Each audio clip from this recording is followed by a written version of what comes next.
네, 오늘 하나님 주신 말씀은 갈라디아서 3장 1절부터 14절입니다.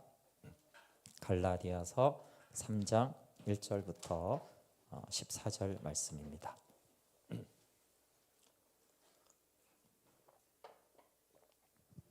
네, 한 절씩 교독하고 마지막 대를 합독할게요. 갈라디아 3장 1절 제가 먼저 봉독하겠습니다. 어리석도다 갈라디아 사람들아, 예수 그리스도께서 십자가에 못 박히신 것이 너희 눈앞에 밝히 보이거늘 누가 너희를 꾀드냐.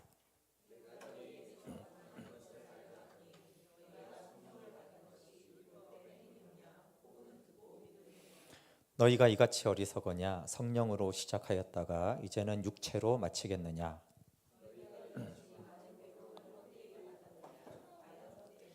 너희에게 성령을 주시고 너희 가운데서 능력을 행하시는 이의 일이 율법의 행위에서냐 혹은 듣고 믿음에서냐.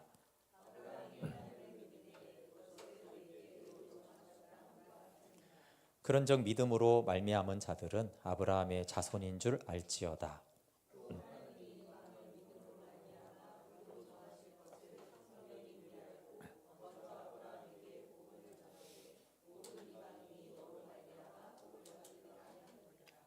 그러므로 믿음으로 말미암은 자는 믿음이 있는 아브라함과 함께 복을 받느니라.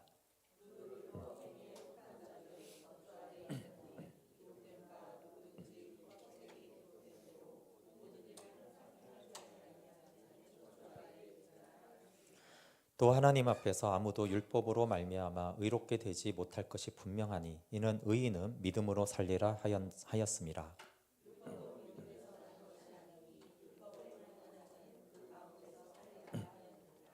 그리스도께서 우리를 위하여 저주를 받은 바 되사 율법의 저주에서 우리를 속량하셨으니 기록된 바 나무에 달린 자마다 저주 아래에 있는 자라 하였음이라.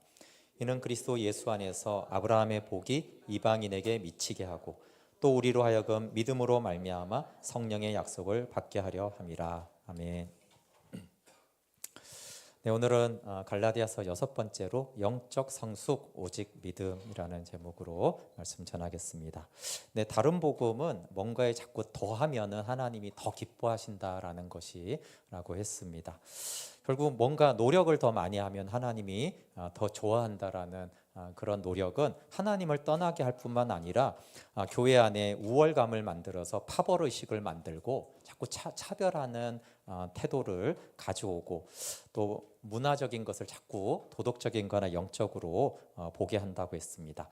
네, 지난주에는 이신칭의 믿음으로 이롭게 된다라는 이 칭의의 복음이 갈라디아 2장 20절 내 안에 그리스도께서 사시는 것이라는 것과 같다고 했습니다. 그래서 의롭게 된다라는 것이 단순히 그냥 의롭게 되어서 천국 갈 거야 이런 법적인 것이라고 하니까 좀 드라이하게 생각하는데 성경에서 법적으로 의롭게 되었다라는 것은 가장 강력한 효력을 말하는 것입니다. 그렇지 않습니까? 내가 너 용서할게, 너 괜찮아, 너 처벌 안 받아 이렇게 말해도 법으로 되면 처벌받아요. 근데 거꾸로 너 반드시 처벌받을 거야. 근데 법으로 무죄가 선언이 되면 일사부질의 원칙 때문에 절대 처벌을 받지 않아요. 그래서 법이라는 것이 우리는 좀 딱딱하게 느껴지지만 칭의, 법적으로 이롭게 된 법적 자격이 부여됐다는 것은 가장 강력하고 실제적이고 당당한 권리를 마땅하게 누리게 되었다라는 것이 의롭게 되었다라는 칭의입니다. 그래서 의롭게 되었다는 것은 하나님이 죄와 상관없이 우리를 받아주신다라는 뜻입니다. 그래서 우리가 하나님께 받아들여졌기 때문에 의로워진 것이고 이신칭의 때문에 율법이 우리를 정죄할 자격을 잃었습니다. 그래서 우리가 그리스도 안에 있게 되므로 이제 그리스도가 사신 삶을 예수님이 공생의 삶을 사셨잖아요. 그 삶을 우리가 산 것처럼 하나님이 우리를 보시고 우리를 사랑하십니다. 그래서 그리스도 안에 있는 사랑받는 자, 그렇게 하나님이 나를 그리스도처럼 보시는데 나도 하나님처럼 나를 보는 거죠. 내가 그리스도처럼 나를 보고 그리스도 안에 있는 나를 그렇게 볼 때 우리가 용기가 생기고 능력을 받아서 회개도 할 수 있고 순종도 할 수 있습니다. 그리고 3, 4장 이제 전체 주제는 복음으로 구원받고 복음으로 성장한다라는 내용입니다. 우리가 복음으로 구원받고 영적 성숙은 뭐 다른 어떤 노력을 해야 된다라고 생각하는 것이 처음 시작할 때 어리석도다. 그게 너무 어리석다. 어리석은 신앙인이라는 것입니다. 3장 1절 같이 한번 읽어볼게요. 시작.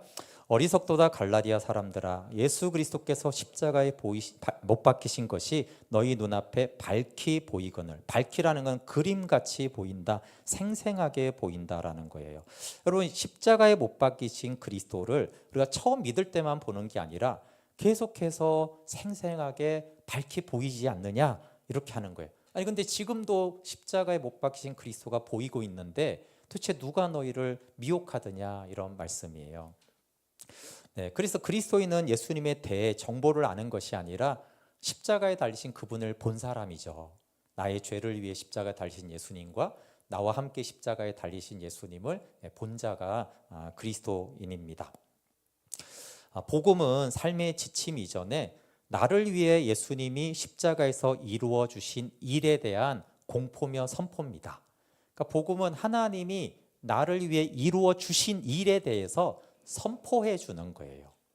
왕의 선포로 선포해 주는 것이죠.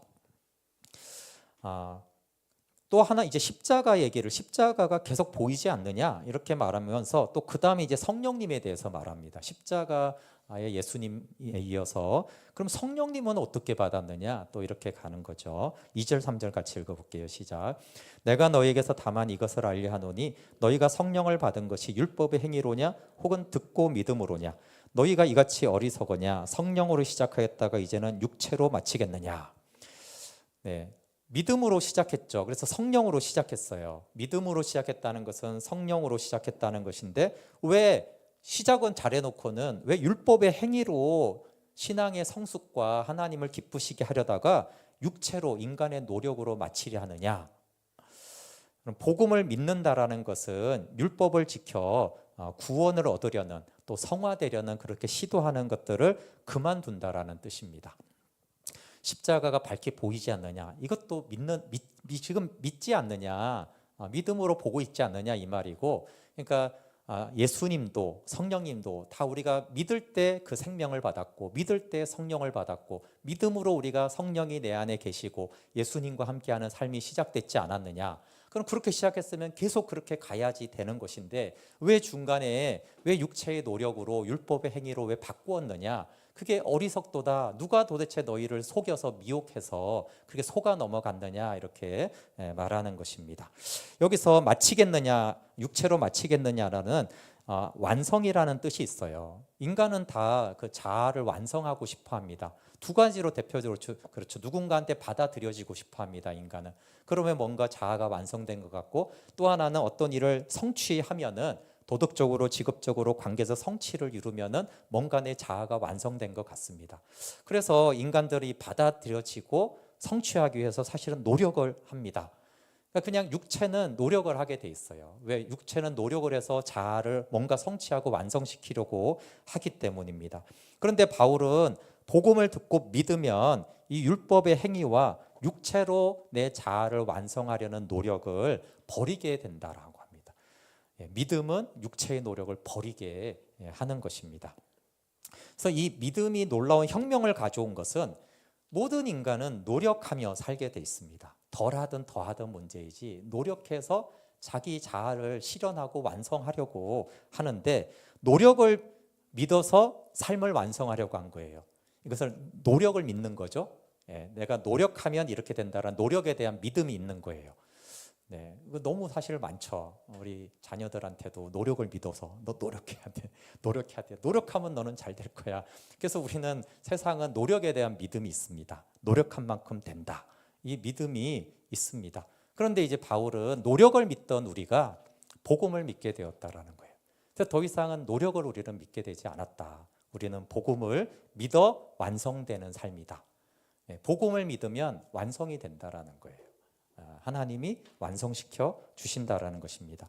그래서 의롭게 되는 것, 성령의 능력, 영적 성숙, 참 자유, 뒤에 나오는 이제 아브라함과 같은 복을 받는 것이 모두 다 어떻게 되냐면 오직 믿음으로 된다는 거예요.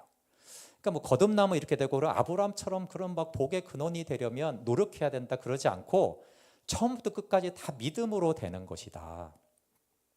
그래서 오직 믿음으로 말미암아 살리라 이 말을 인용합니다. 하박국의 말은 오직 처음부터 끝까지 믿음으로 살다 믿음으로 죽는 거야. 그게 전부야. 믿음으로 사는 거야. 이렇게 말하고 있습니다. 복음을 믿은 결과 성령을 받았잖아요. 성령으로 거듭나고 말씀으로 그때가 말씀으로 태어납니다. 이것은 성령님이 복음을 떠나서 역사하지 않고 복음은 성령의 능력이 나타나는 통로이자 방식입니다. 왜 우리가 복음을 듣고 전하고 오늘도 그렇고 내일도 로드십을 합니까? 복음 자체가 아니라 복음은 성령이 일하시는 통로이자 방식이기 때문에 그래요. 그래서 복음을 통해 성령님이 생명을 주시고 거듭나게 하시고 능력으로 일하시기 때문에 우리가 복음을 듣고 전하는 것입니다. 근데 바울이 질타하는 것은 뭐냐 하면은 복음으로 우리 삶 속에 들어오신 성령님이 계속해서 우리의 삶을 주관해야 하는데 어리석은 자들을 왜 성령으로 시작했다가 성령님이 주관하지 못하도록 왜 노력으로 육체로 삶을 완성시키려고 하느냐라는 것이죠. 그러면 이제 노력은 세상적 노력을 말하는 게 아니죠. 여기서 노력은 복음으로 구원받은 자가 내가 구원받았으니까 이제 영적으로 성숙하려면 어떻게 해야지? 그 성경을 열심히 연구하는 거예요. 연구한 다음에 어떻게 돼요? 성경의 원리를 내 삶 전반에 내가 적용해야겠다. 네. 그게 아니라는 거예요. 비슷해 보이지만 복음을 삶 전반에 적용해야지 성장하는 거예요. 성경 원리가 아니라. 성경 원리는 좋은 것이죠. 세상에 아주 지혜로운 원리들처럼 성경에도 되게 좋은 원리들이 있습니다. 근데 그거를 아는 게 나쁘다는 게 아니라 내가 이 원리들을 적용하면 내가 영적이 된다라는 것은 착각이라는 거예요. 그러니까 세상의 좋은 지혜를 우리가 사용하는 게 나쁘다는 게 아니라 그 세상에 석가도 노자도 대단한 지혜들을 말했습니다. 근데 그게 우리가 그 원리를 적용하면 영적으로 되는 건 아니에요. 내 영 속 사람이 잘하는 건 아니라는 거예요. 그래서 복음을 삶 전반에 적용해야지 성장한다는 거예요. 그러면 차이가 뭔지는 지지난주에 말을 했어요. 그러니까 이신칭의가 그냥 믿음으로 이렇게 됐다가 아니라 삶으로 나타나야 된다고 그랬잖아요. 그렇죠? 그래서 이신칭의 복음이 차별이 없어지는 거. 왜? 우리가 믿음으로 이렇게 되었기 때문에 우월감이 없어지는 거. 사람들을 대할 때 뭐 공부, 능력, 재산, 뭐 민족 이런 걸로 그게 이제 그게 우월감이 없는 거예요. 그렇죠? 오직 은혜고 나는 죄인이고 은혜니까. 그렇게 이런 복음이 삶에 적용돼야 된다는 거예요. 근데 이 복음을 적용시키는 거랑 성경의 원리들을 적용시키는 것은 다르다라는 거예요.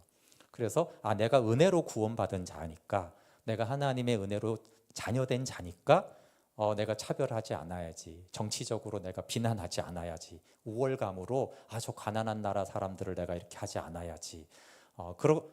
그런 것들이 복음 때문에 내가 이렇게 교제하는구나. 근데 이 사람의 문화 코드가 맞아서 내가 이 사람은 친한 게 아니라 우리가 복음 때문에 교회가 하나가 되는 거야.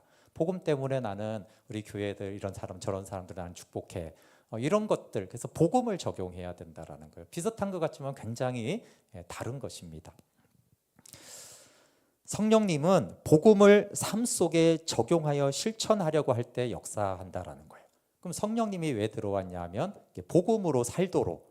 그러면 우리가 아까 말한 대로 복음을 우리 삶에 적용하려고 할 때 하나님 제가 자꾸 차별하는 마음이 들어요. 제가 저 사람 보면 내가 문화적으로 저 사람 너무 안 맞아서 좀 꼴보기가 싫어요. 근데 나는 예수님 때문에 성도가 되고 한 지체가 되고 한 가족이 되었으니까 그렇게 하고 싶습니다.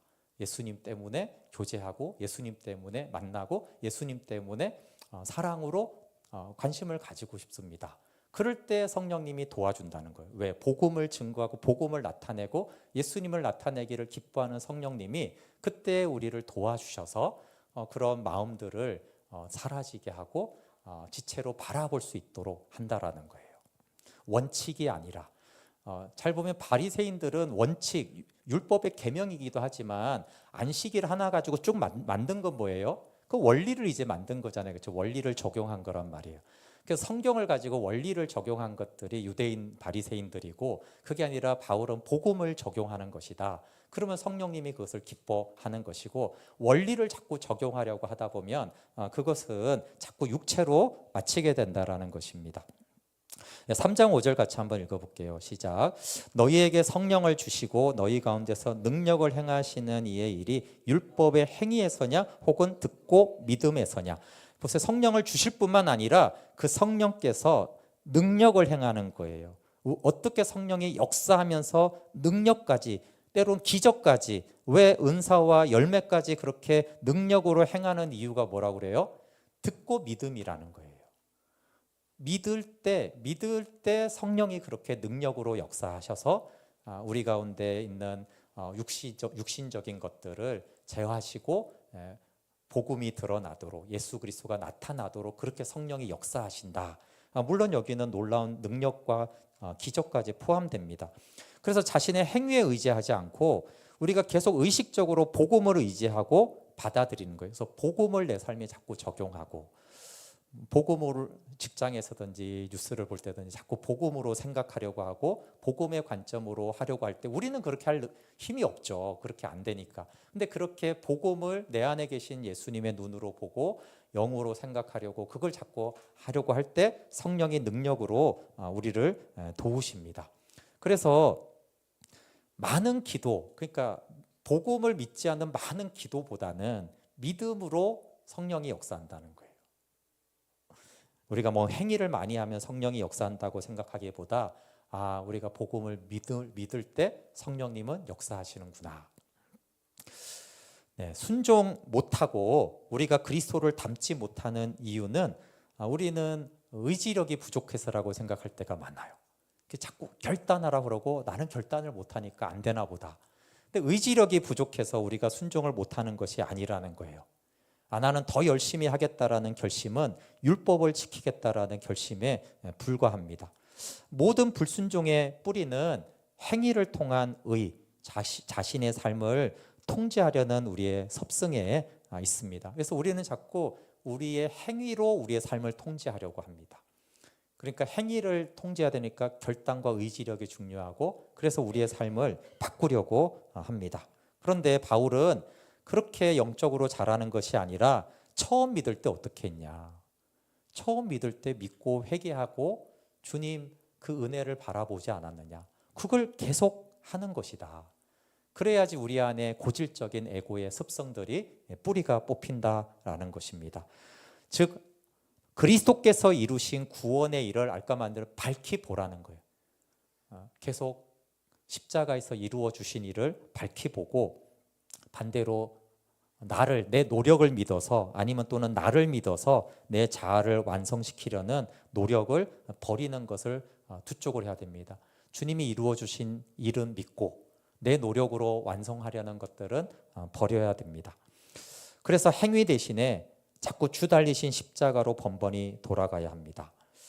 그분이 우리에게 이루신 일과 그분 안에서 우리가 받은 신분, 하나님의 자녀된 권세를 마음에 깊이 계속해서 새겨야 합니다. 차이를 아시겠죠? 결단력으로 바뀌는 것이 아니라 주 달리신 십자가를 계속 바라봄으로 바뀐다는 거예요. 우리가 의지력으로 어떤 행위를 강력하게 할 때 우리가 예수님 닮는 것이 아니라 주님이 이루어 주신 일을 보고 그분이 나를, 내 소속과 정체성을 어떻게 바꾸었는지를, 그걸 계속 믿음으로 바라봄으로 영적으로 자라고 우리의 삶도 바뀌고 못된 습관도 우리가 뿌리 뽑힌다라는 것이에요. 그래서 주 달리신 십자가를 바라보는 것을 결단했어 그러지 않아도 되거든요. 내 나쁜 습관을 고치려면 엄청난 결단을 해야 되지만 주 달리신 십자가가 밝게 보이지 않느냐? 아니 그거 보는데 이렇게 막 엄청 결단하고 금식하고 보는 거 아니다. 그냥 그분은 항상 그 십자가의 사랑으로 나를 보심을 보이지 않느냐? 이렇게 말하는 거예요. 아니 믿음으로 성령이 계시지 않느냐? 그래서 바울은 그걸 이제 믿음이라고 표현하는 거예요. 노력이라고 하지 않고. 예를 들면 우리가 분노의 문제가 있을 때 노력하지 말고 복음을 보라는 것이에요. 팀 켈러가 우리가 흔히 하는 걸 하지 말라고 그럽니다. 분노 때문에 내가 너무 속상해, 고치고 싶어. 그러면은 우리가 보통 이렇게 기도하잖아요. 주님, 제게 분노의 문제가 있습니다. 주님의 능력으로 제하여 주소서. 용서의 능력을 주소서. 근데 팀 켈러는 단지 이렇게 기도해서는 안 된대요. 예. 왜 그러냐면 분노의 원인은 예수님 대신에 내가 다른 구주를 믿기 때문이라고, 그 결과기 때문에 그래요. 그 그리스도가 아닌 데서 자꾸 성취감과 만족을 얻으려 하는 것이 문제인데, 그걸 보지 않고 자꾸 도와달라고만 하는 거. 만약에 내가 안락을 원한다면 내 삶을 힘들게 하는 사람한테 나는 화가 날 것이고, 내가 인정받는 것을 숭배한다면 인기와 존중을 얻으려는 내 노력을 꺾는 자에게 우리는 분노하게 되는 거예요. 그래서 안락함, 안정감, 인정, 통제가 사실상 나의 구주구나. 그래서 이것이 막히면 우리는 분노하는데, 분노를 직접 통제하려고 노력하는 것은 해답이 아니라는 거예요. 그렇게 되지도 않고. 그러면 분노 같은 문제가 있을 때마다 어떻게 해야 되느냐? 자신에게 복음을 적용하라는 거예요. 아까 말한 것처럼 예를 들면 스스로 의롭게 여기려는 태도, 그리스도께서 다 이루신 일을 기뻐하지 않는 태도를 회개하라는 거예요.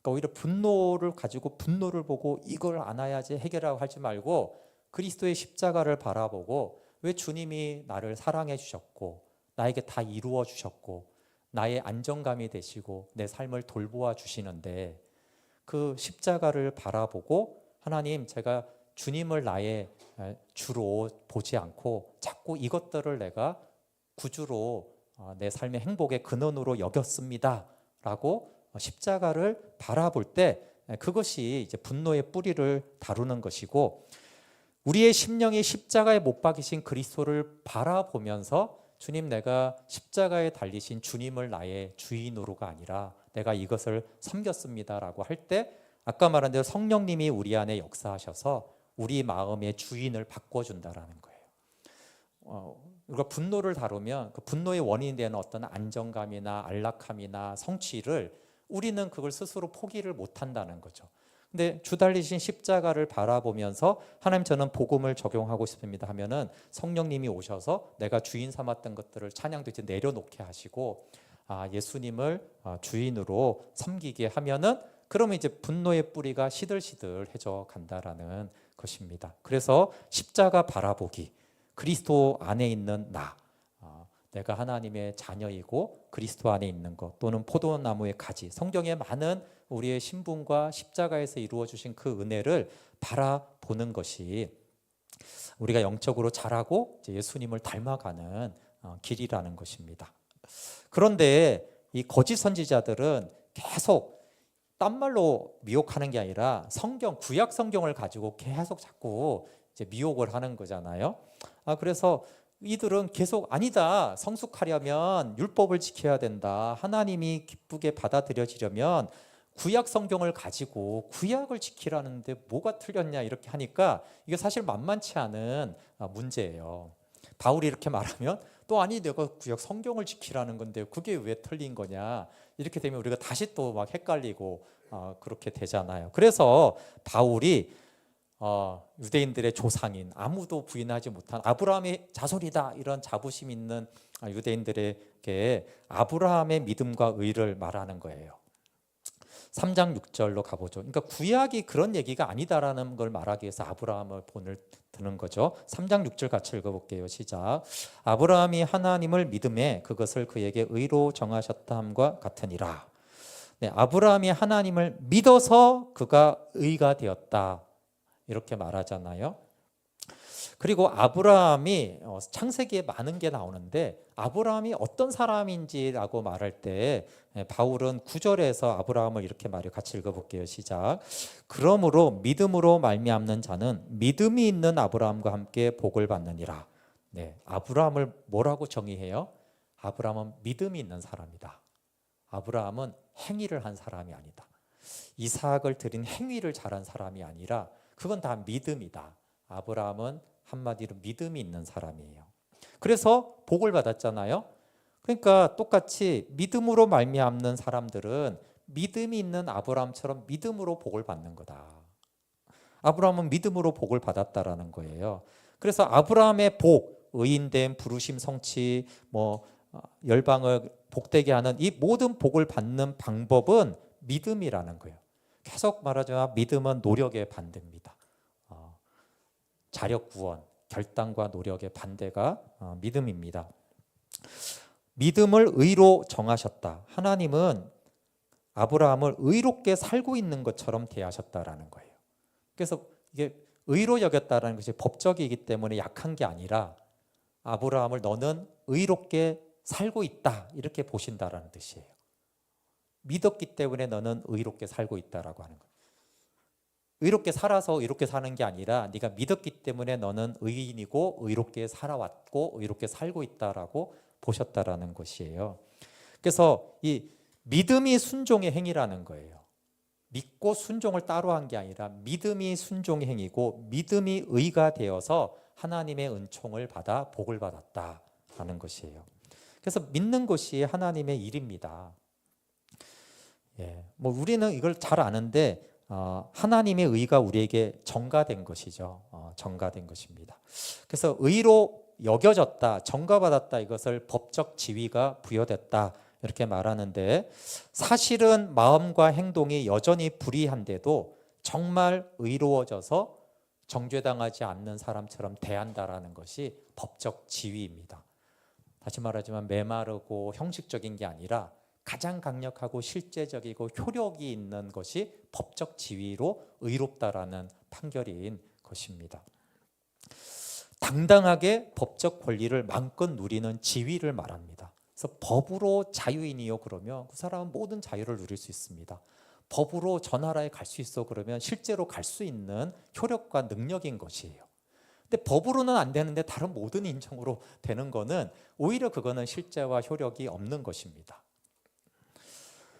근데 모든 종교는 의로운 삶으로 신을 기쁘시게 해서 받아들인 자라는 그런 신념이 있습니다.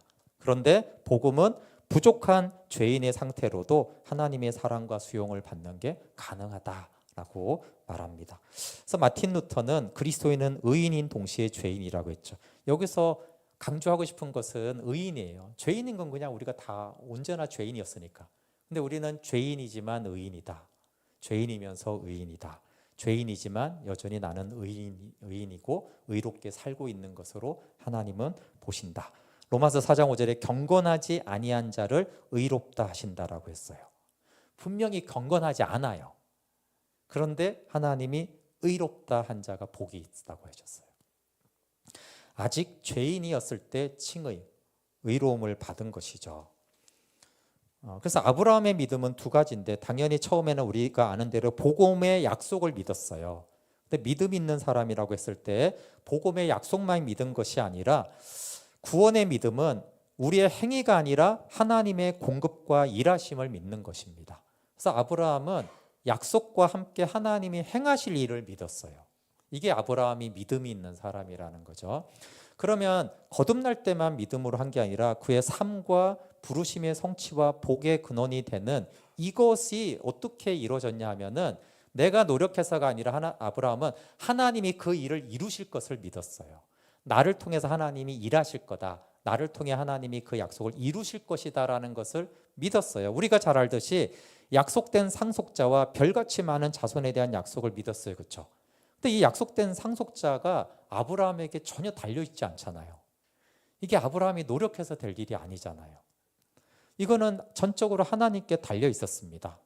그래서 아브라함은 하나님이 이 일을 행하실 것을 믿어야 했고 믿었어요. 믿지 않고는 성취될 방법도 없었지만 아브라함은 그걸 믿었어요. 창세기 15장의 헷불 언약이 그거잖아요. 아브라함은 믿었어요. 그러니까 복음을 믿을 뿐만 아니라 나를 통해 행하실 하나님을 믿는 것. 그러면 하나님이 이루신다라는 것을 믿는 것이죠. 그것이 아브라함이 간 여정이고 그것이 바울이 전하는 복음이에요. 그래서 우리가 부르심을 따라가고 내 삶을 통해 하나님이 행하실 일이 어떻게 이루어질 것인가라고 했을 때 우리의 노력이 아니라 믿음으로 그 일이 이루어진다라는 것이. 그리고 우리는 믿어야 된다라는 거예요. 어차피 하나님이 나를 통해 이루실 일은 내가 노력해서 될 일도 아니고 결단해서 이루어질 일도 아닌 것을 약속합니다. 그리고 그것을 행하겠다라고 하시는 거예요. 그래서 우리는 믿어야 하고 아브라함처럼 믿을 때 하나님이 일하시고 성령이 그 일을 도우신다라고 말씀하는 거예요. 그래서 두 종류의 사람이 믿는 자 중에 나타나는 거예요. 믿음이 있는 자, 믿음으로 살게 되고 행위에 속한 자는 율법 가운데 살게 됩니다. 3장 10절부터 12절 같이 읽어볼게요. 시작. 무릇 율법 행위에 속한 자들은 저주 아래 있나니 기록된 바 누구든지 율법책에 기록된 대로 모든 일을 항상 행하지 아니하는 자는 저주 아래 있는 자가 하였습니다. 또 하나님 앞에서 아무도 율법으로 말미암아 의롭게 되지 못할 것이 분명하니 이는 의인은 믿음으로 살리라 하였습니다.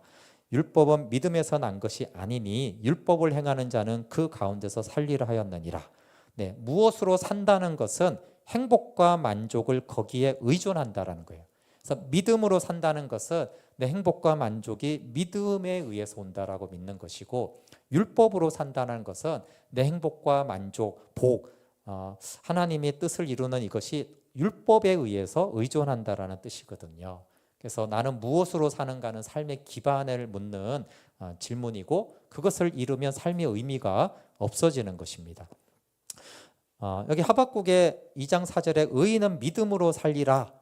예. 처음 거듭날 때부터 죽을 때까지 의인은 믿음으로 살리라. 또 이 말은 우리가 잘못 오해하면 자꾸 어떻게 돼요? 그럼 믿음으로 살려고 발부둥 쳐야 되나 보다. 네. 발버둥 치지 말라고 계속 바울. 제발 발버둥 좀 치지 말아라. 믿음으로 살려고 발버둥 쳐야 하는 의무가 아니라 삶의 근거와 동력이 복음을 믿음에 있다라는 거예요. 율법 가운데 살면은 율법 책에 그냥 소하는 게 아니라 그걸 저주 아래 살게 된다라고 굉장히 끔찍한 말을 합니다.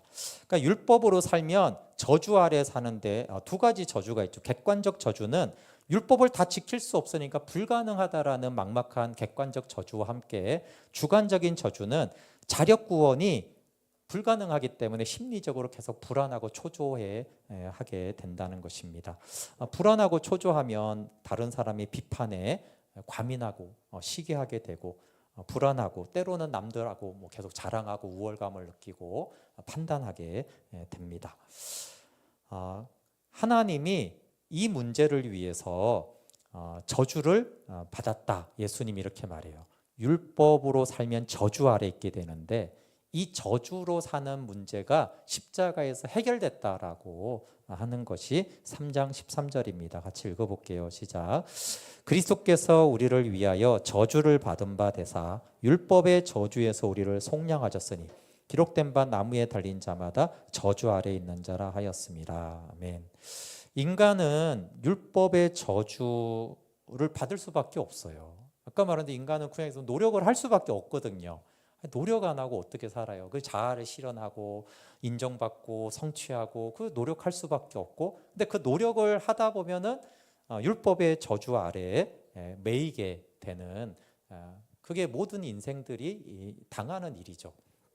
그래서 하나님은 우리를 대신해서 저주를 받으셨어요. 예수님이. 왜? 우리가 율법으로 살 수밖에 없고 노력으로 살 수밖에 없고, 그러다 보면 그 율법의 저주 아래에서 불안하고 고단하고 힘들게 괴롭게 살 수밖에 없다라는 걸 아시고, 그 율법의 저주에서 우리를 속량 건져내시기 위해서 예수님이 대신 저주를 받으셨다. 그래서 율법의 그 저주와 정죄에서 우리를 해방했다라는 것입니다.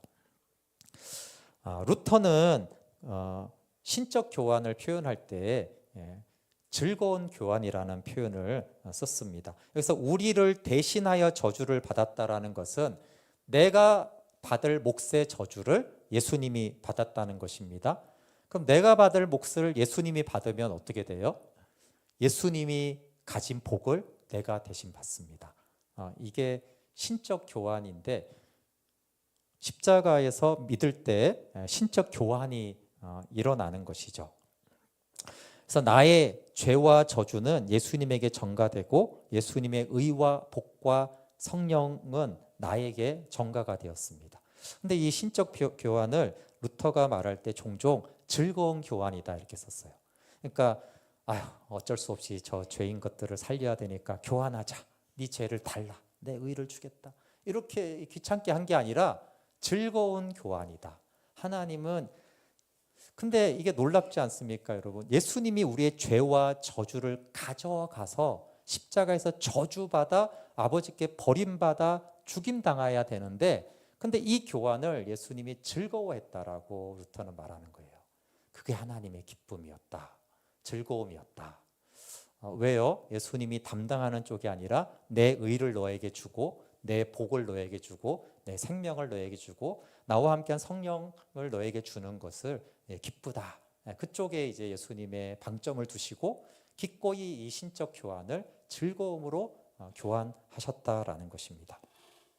근데 여기서 이게 직역을 하면 속량을 위해서 저주를 받은 바 대사라고 그랬는데, 직역하면 저주를 받으신 게 아니라 저주가 되었다 이런 뜻입니다.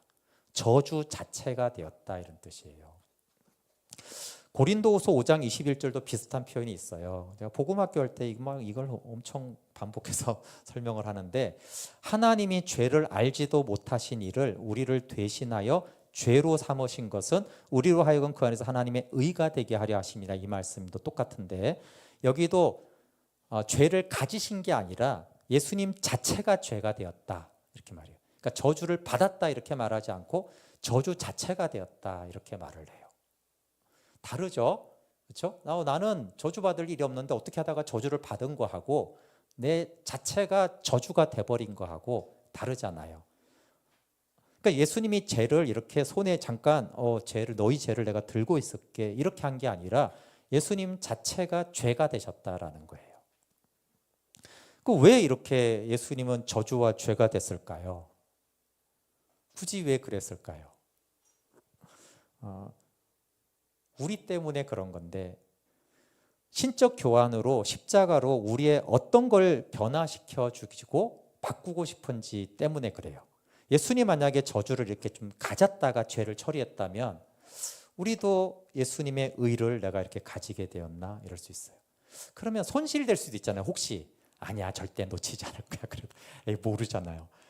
예수님이 저주 자체가 되지 않고 저주를 잠깐 저주를 받고 이렇게 지나갔다면 저주의 반대가 내가 복덩어리예요.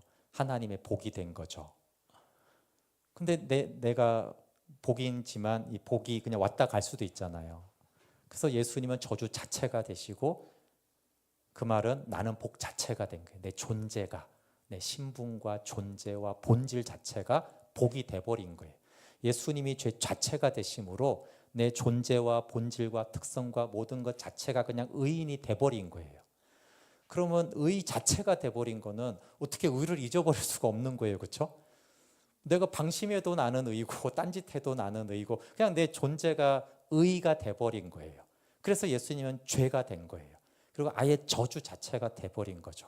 그래서 우리의 존재가, 신분이 완전하게 영원히 우리의 정체성이 변했다라는 걸 말하는 거예요. 그리고 이거는 창세기 12장 2절에 번역을 할 때 이제 설명을 위해서 복의 근원이 될지라 이렇게 아브라함한테 했잖아요. 근데 원래 원어에는 너는 복이다 이렇게 돼 있어요. 네 존재가 복이다 그래요. 그래서 네가 뭘 해서 복이 나가는 게 아니라 네 자체가 복이야. 그러니까 너로부터 복의 근원이 될 수밖에 없지, 이런 뜻입니다. 그래서 아브라함부터 그냥 존재 자체를 바꾼 부르심이었던 거예요.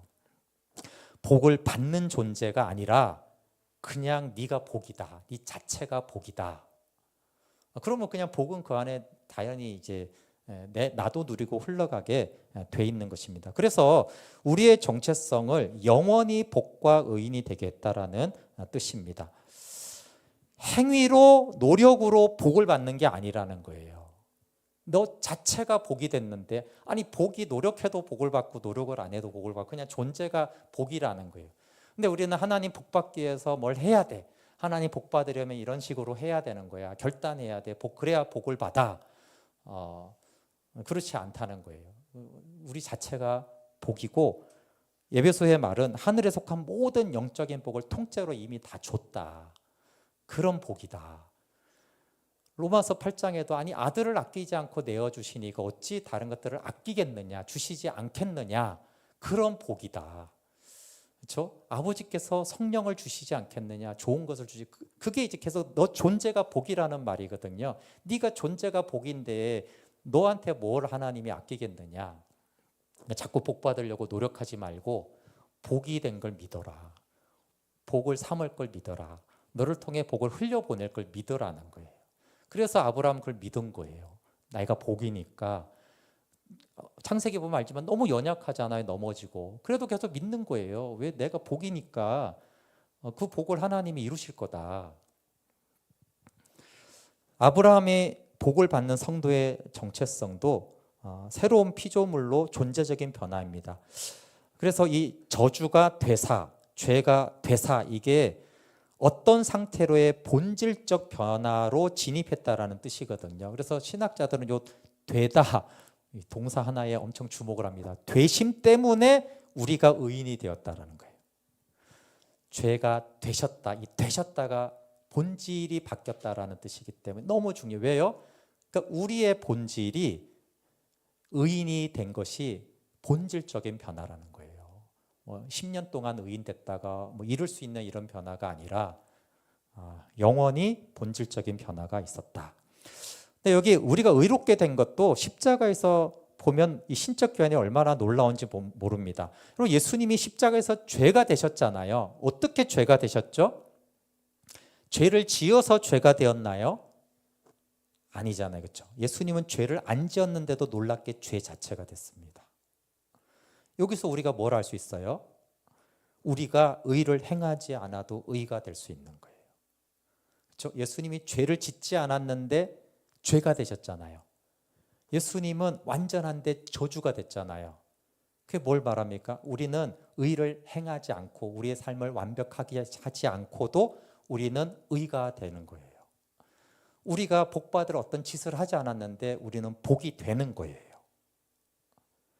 그래서 우리가 나는 왜 의롭게 안 살았는데 자꾸 의인이라고 그러지? 그게 헷갈릴 때 십자가를 보라는 거예요. 저분은 왜 죄가 되셨지? 죄를 지은 적이 있나? 아니 죄가 없으셔. 근데 죄가 되셨어. 그렇구나. 나는 의를 행하지 않았는데 내가 의가 됐구나. 왜? 신적 교환 때문에. 왜 제가 저분 예수님께 갔고 예수님의 의가 그냥 나한테 전가된 거구나. 내가 의롭게 살아서가 아니라 예수님의 의가 나한테 와서 나는 의인인데 어느 정도의 의인이에요? 예수님의 의인이죠. 예수님의 의가 나한테 왔으니까 예수님만큼의 의고 예수님의 복과 생명이 나한테 왔으니까 예수님만큼의 복과 생명과 아들된 권세가 있는 거죠. 그럼 예수님은 어느 만큼 죄됐겠어요? 나만큼 죄가 됐죠. 그렇죠? 그게 즐거운 교환으로 하셨다라는 거예요. 그래서 영원히 변하지 않는 정체성을 즐거운 교환, 신적 교환으로 얻게 된 것입니다. 그래서 신자는 실패와 넘어짐 속에서도 여전히 그리스도의 의를 입은 의인입니다. 왜 그래요? 나는 죄를 지었어요. 그래도 내가 십자가를 믿을 때 그분의 의가 나한테 의롭게 된 것이기 때문에 그럼에도 불구하고 정죄를 당하지 않는다는 거예요. 그래서 죄를 안 지어서 정죄를 안 당하는 것이 아니라 죄를 지었는데 복음 때문에 내가 의로워서 율법이 나를 정죄하지 못한다라는 것입니다. 왜요? 죄가 없으신 예수님이 저주를 받았기 때문에 그래요. 죄 없는 예수님이 저주받았기 때문에 죄 있는 나는 의롭게 되고 정죄와 판단을 받지 않습니다. 너무 놀라운 사건이죠. 그래서 루터가 이걸 엄청 강조했어요. 신적 교환이다. 즐거운 교환이다. 우리가 왜 의롭게 되었는지는 이 신적 교환에서 우리의 신분과 정체성이 영원히 얻게 된 것이다. 여러분, 이것이 믿음이 가져온 충격적인 변화인 것이에요. 그래서 우리는 노력으로가 아니라 우리가 받은 복은 아들처럼 하나님이 우리를 보신다는 거예요. 그래서 예수님께 있던 의와 생명과 복이 왔기 때문에 당연히 아들처럼 나를 보시는 것이죠. 아들처럼 보니까 너는 의롭고 흠이 없고 존귀하구나. 그래서 구원은 죄사함, 즉 과거를 청산하는 정도가 아니라 하나님 보시기에 온전해진 것입니다. 그리고 놀랍게 그 온전해진 상태는 계속 유지가 됩니다. 그래서 죽을 때까지 하나님은 나를 온전한 의인으로 보세요. 그래서 의인은 죽을 때까지 믿음으로 살아라 그거예요. 믿음으로 의롭게 되었기 때문에 하나님은 그 믿음으로 이렇게 된 거를 평생 나를 보시기 때문에 나는 그 믿음으로 평생 계속 산다라는 거예요. 그게 로마서 1장 17절의 주제기도 하잖아요. 로마서의 주제를 다 그걸로 잡는 것이, 그래서 칭의와 성화가 다 믿음으로 되어진다라는 것입니다. 여러분 십자가 사건은 영원한 사건이기 때문에 효력도 영원해요. 그렇죠? 그래서 2000년 전이지만 지금도 우리가 십자가를 보고 지금도 십자가를 보고 거듭나고 지금도 그 십자가에서 사람들은 새로워집니다. 그러면 의롭게 한 십자가, 전가받은 죄가 되고 저주받으신 그 십자가의 효력이 영원하기 때문에 우리의 의와 아들처럼 우리가 온전하게 되는 것도 영원한 효력이 있는 것입니다. 십자가의 효력이 영원하기 때문에 우리가 넘어져도 우리가 의롭게 되고 하나님의 자녀된 권세를 누리는 것도 여전히 효력이 있습니다.